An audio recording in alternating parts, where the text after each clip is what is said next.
원희룡 지사가 논란이 일고 있는 대규모 개발 사업과 관련해 허가 절차를 진행하고 있는 관련 부서를 공개 경고하고 잠정 중단하라고 지시했습니다.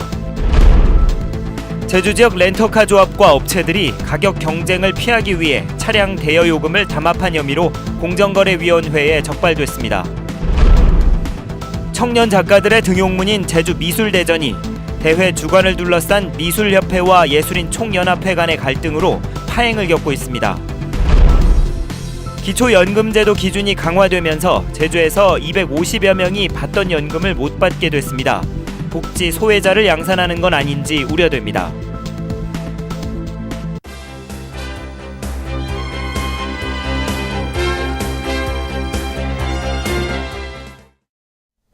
여러분 안녕하십니까? 뉴스데스크 제주입니다. 원희룡 지사는 취임 직후 대규모 개발 사업에 가이드라인을 세우겠다고 밝혔지만 한쪽에선 허가 절차가 진행되고 있습니다. 결국 원희룡 지사가 논란이 일고 있는 개발 사업의 행정 절차를 잠정 중단할 것을 지시했습니다. 현재현 기자가 보도합니다.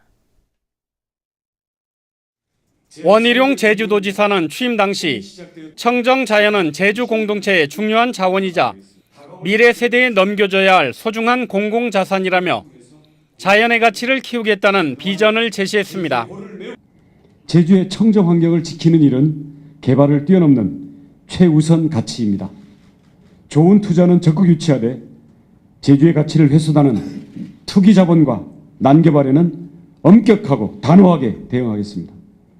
이에 따라 도시와 환경 분야 전문가 등으로 구성된 TF팀은 대규모 개발 사업에 대한 가이드라인 마련에 착수했습니다.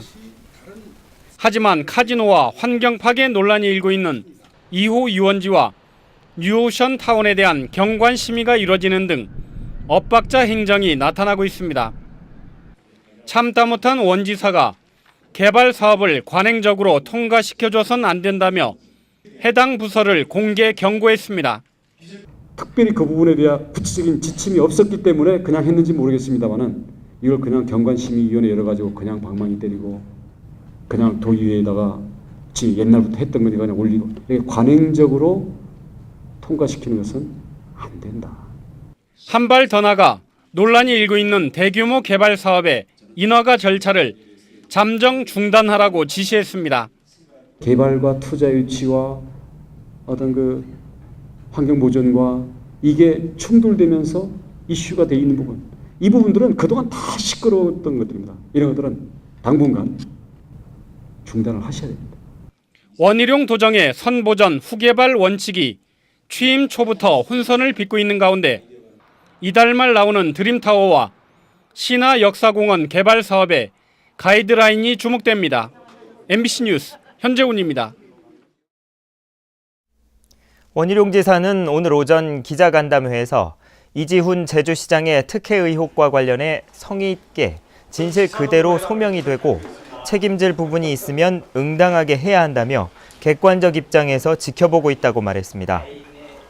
이 시장의 거취를 묻는 질문에 원 지사는 감사위의 감사 결과를 지켜보고 있다고 말해 이번 사안과 관련해 직무 정지나 직위 해제를 할 의사가 없다는 뜻을 밝혔습니다. 제주 지역 렌터카 업체들의 이용 요금을 보면 거의 똑같은 경우가 많은데 다 이유가 있었습니다. 렌터카 조합과 업체들이 서로 담합해 대여 요금을 올렸다가 공정거래위원회에 적발됐습니다. 박주연 기자가 보도합니다. 제주 지역 렌터카 업체는 영업소를 포함해 73곳, 렌터카는 2만 1,000대에 이릅니다. 그만큼 가격 경쟁도 치열합니다.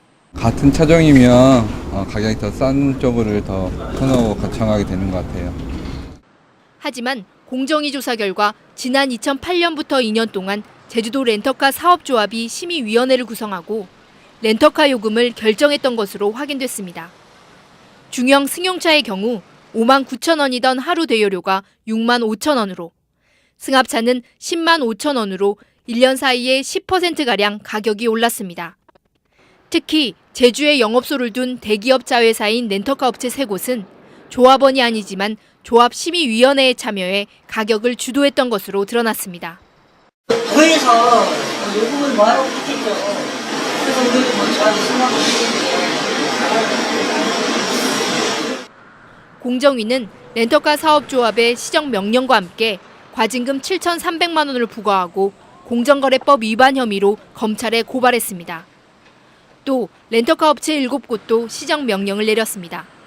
조합원들이 그 인상 가격으로 신고를 했기 때문에 그 소비자들은 그만큼 인상된 가격으로 그 렌터카를 이용하게 된 것입니다. 70% 이상이 관광객이 이용하는 렌터카 업계의 가격 단합이 관광객들을 피해자로 내몰고 관광도시 제주의 이미지를 훼손했습니다. MBC 뉴스 박주연입니다.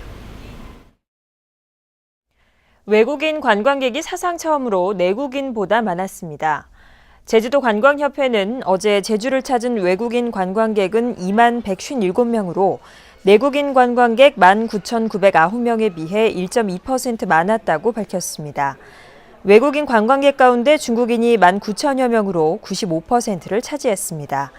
관광협회는 크루즈선과 국제선 항공기의 운항이 늘어난 데다 일요일에 상대적으로 내국인 관광객이 적어 중국인 관광객이 몰린 것으로 분석했습니다. 한 달에 최고 20만 원을 주는 기초연금이 오는 25일 지급됩니다. 연금 지급 액수는 늘었지만 산정 기준이 강화되면서 제주에서는 250여 명이 받던 연금을 못 받게 됐습니다. 김찬년 기자입니다. 매달 기초노령연금 7만 4천 원을 받아오던 이순민 할아버지. 기초연금 제도 시행을 앞두고 연금이 20만 원으로 늘어날 것으로 기대했지만 받던 연금마저 못 받게 됐습니다. 최근 배우자가 사망하면서 산정 기준이 월 소득액 139만 원이던 부부 가구에서 87만 원 이하인 단독 가구로 바뀌었기 때문입니다. 생활에 좀 많은 타격이 있지만 그거를 갖다가 우리가 국가에서 한다고 그러는데 이 씨처럼 기준이 바뀌거나 재산이 늘어 연금 대상에서 제외된 노인들은 255명이나 됩니다.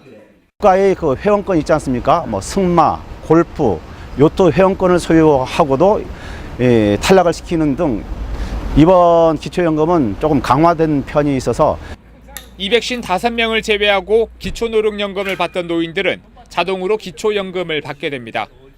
오는 25일 하위소득 96%에게는 20만 원이, 나머지 4%는 소득 수준에 따라 2만 원에서 18만 원이 차등 지급됩니다. 그야 오죽 정부에 고마운 일이라죠. 그건 고마운 일이고 지금 모른다는 거라 지금 금액을. 그래서 불안한 거지. 한편 새로 신청한 1,900여 명에 대해서는 금융조회 등을 거쳐 8월부터 연금이 지급됩니다. 충분한 논의와 검토 없이 시행되는 기초연금제도. 또 다른 복지 소외자를 양산하는 건 아닌지 우려의 목소리가 나오고 있습니다. MBC 뉴스 김찬년입니다. 제주도 내 청년 작가들의 등용문인 제주도 미술대전이 파행을 겪고 있습니다. 대회 주관을 둘러싼 미술협회와 예술인 총연합회의 갈등 때문인데 좀처럼 간극을 메우기가 어려워 보입니다. 권혁태 기자가 보도합니다. 1975년부터 제주 미술대전 대상작을 모아놓은 전시회. 제주 미술의 역사를 한눈에 들여다볼 수 있는 한국화와 서양화, 조각 등 다양한 작품들을 선보이고 있습니다. 그러나 당장 올해 미술대전은 반쪽짜리로 전락했습니다. 올해 공모를 마감한 결과 조각은 단 한 작품도 응모하지 않았고 회화와 판화도 아예 없다시피 합니다. 올해부터 전국 공모로 바뀌었다는 점을 고려하면 참담한 수준입니다. 이유는 미술대전 주관을 둘러싼 예술인 총연합회와 미술협회의 갈등 때문입니다. 전국에서 예총이 미술대전을 주관하는 곳은 제주와 전남 두 곳뿐. 제주미협이 미술대전 주관권을 넘겨달라고 했지만 예총이 거부하면서 도내 작가와 대학생들까지 이번 미술대전에 응모하지 않았습니다. 또 예총은 비전문단체이기 때문에 전문단체인 미술협회로 이관을 해야 달라는 겁니다. 함으로 해서 이 미술대전을 어떤 그 공모전으로서의 어떤 위상과 미술대전의 어떤 현대미술의 흐름에 맞게끔 저희들이 혁신안을 마련을 하였습니다. 예총의 입장은 다릅니다. 제주도 미술대전은 크게 미술과 사진, 건축 세 부문으로 나뉩니다. 하지만 미술을 제외하고는 출품수가 적어 미술대전 주관이 각 협회로 넘어갈 경우 사진과 건축 부문이 자생력을 갖기 어렵다는 겁니다. 이관을 하게 되면 건축하고 사진은 대전을 할 수가 없습니다. 그래서 그런 두 개 단체에서 준비할 수 있는 연도, 요거를 각 세 단체에서 합의한 결과가 2016년도거든요. 미술대전의 파행 속에 침체된 도내 예술계가 더 깊은 수렁으로 빠져들지는 않을지 우려됩니다. MBC 뉴스 권혁태입니다. 제주국제 컨벤션 센터와 앵커 호텔을 연결하는 지하도가 건설될 예정입니다. 제주도는 부영주택이 오는 12월 지하도 공사를 착공한다고 제주국제 컨벤션 센터와 협약서를 작성한 뒤 공사 금액 30억 원을 이행보증보험증권으로 예치했다고 밝혔습니다.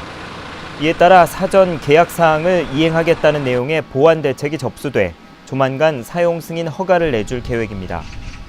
부영주택은 지난 2011년 앵커 호텔을 매입할 당시 앵커 호텔과 제주국제 컨벤션 센터를 잇는 상가가 포함된 지하도 건설 내용이 담긴 계약을 체결했지만 지하도 없이 지난달 제주도에 준공 요청을 했습니다.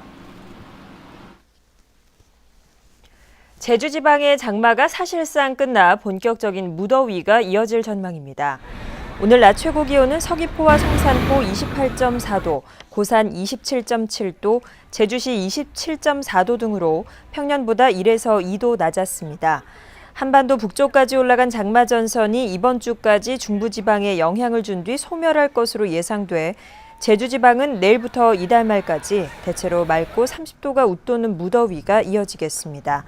현재 필리핀 동쪽 해상에서 북서쪽으로 이동하고 있는 제10호 태풍 마트모의 간접적인 영향으로 이번 주말 흐리고 비가 올 가능성이 있다고 제주지방기상청은 예보했습니다. 원희룡 제주지사는 오늘 5급 이상 공무원을 대상으로 한 특강에서 민선 6기 도정의 궁극적인 목표는 도민의 삶의 질 향상이라고 전제하고 수평적 협치를 통해 공직자들이 제주의 변화를 주도해야 한다고 말했습니다.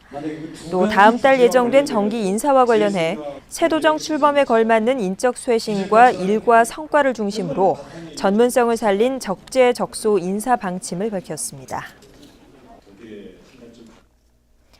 원희룡 제주지사는 오늘 신임 서울본부장에 이기재, 공보관에 강홍균 씨를 각각 임명했습니다. 이기재 서울본부장은 원희룡 지사의 국회의원 시절 보좌관을 비롯해 여의도연구소 정책자문위원을 거쳐 최근까지 산업통상자원부 장관 정책보좌관을 지냈습니다.